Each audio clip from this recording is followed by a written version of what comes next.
pirmi ka pangihi, hanap ka pananaw, ug pagpamilod sa mga tiil. Basin aduna kay diabetes. Mag DTX 500. Epektibo sa pagpamubo sa blood sugar levels. Di kaya ang diabetes. Mag DTX 500. Karon dayon. Mabalik sa pinakadulong nga butika sa inyong lugar. DTX 500.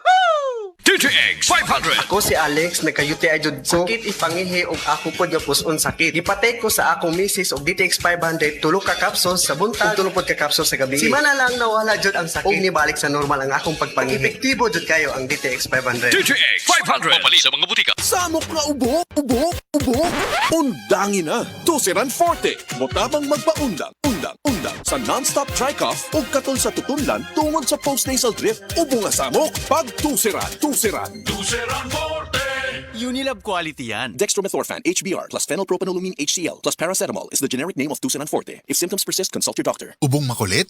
Just stop it. Hi, I'm Sherwin Manuel, an online teacher and consultant from Davao City. Ang pagiging creative at competitive, yan ang baon ko lagi sa aking trabaho. Kailangan maging confident ako, especially in giving consultation to my client. Ganun din sa food supplement ko. Confident din ako sa MX3 capsule kasi ito ay verified with alpha, beta at gamma mangosteen kasabay ng masustansyang pagkain at ehersisyo. MX3 capsule, tunay, natural at original. Dito ako bilib. Mahalagang paalala, ang MX3 capsule ay hindi gamot at hindi dapat gamiting panggamot sa anumang uri ng sakit. MX3 Capsule helps avoid pain discomfort. Iwas sa sakit. Samok nga ubo, ubo, ubo.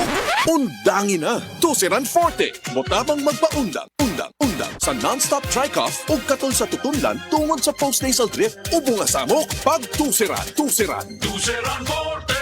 Unilab quality yan. Dextromethorphan HBr plus phenylpropanolamine HCl plus paracetamol is the generic name of Tusiran Forte. If symptoms persist, consult your doctor. Ubong makulit? Just stop it. Ulyat, ging ng kus doktor. Likayan ko nun ako ang tamis. O gano nagkapi magkana nga tamis mo na, Sir Max?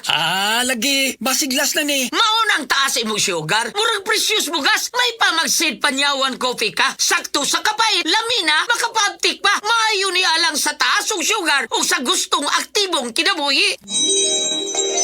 Gulyat, sa sige na kong inuman ng Sid Panyaman Coffee, maayon lang akong pamati. Dili na kasang akong sugar. Basta kaping Sid Panyawan, diabetes, malikayan. Sid Panyawan Coffee, mapalit sa grocery store o sa mga butika. Oy, concerned ako. Maong paminaw lagi. Magsige ganig balik ang sakit ug hapdos sa tiyan. Basig sayop na imong tambal. Basig hyperacidity na. Di pwede stomach pain meds ra ang tumaron. Pag Kremel S tablet, the best brand for hyperacidity. Based on Urban Areas Nationwide Category Tracking Study by PSRC, September 2024 to August 2025. Kremel S knows best. Unilab yan. Aluminum hydroxide, magnesium hydroxide, simeticone is the generic name of Kremel S. If symptoms persist, consult your doctor. Kalami magkape, pero dapat good ang kape nimo healthy. Parehasan ning Vita D Plus Coffee Mix. Nibalik na ang imong paborito nga pinakauna nga kape nga na ay vitamin D3, reishi mushroom ug mangosteen fruit extract. Aromatic na ug lami pa. Pwede jud ni siya sa mga naay diabetes. Vita D Plus Coffee Mix. May kape na ka, na ay vitamin D3 pa ka.